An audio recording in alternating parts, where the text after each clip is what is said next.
How to fix Instagram feed not showing new posted? It's an easy process, so let's start. So first of all, just hit the subscribe button. Thanks guys.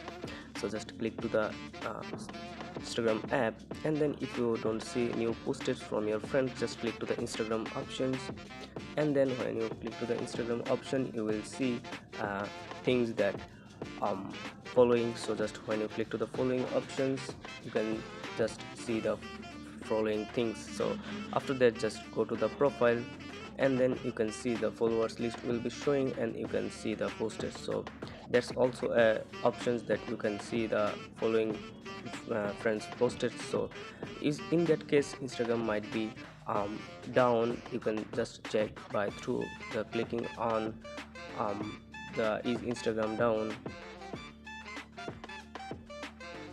When you click to this, then you can see the status Instagram down status over there.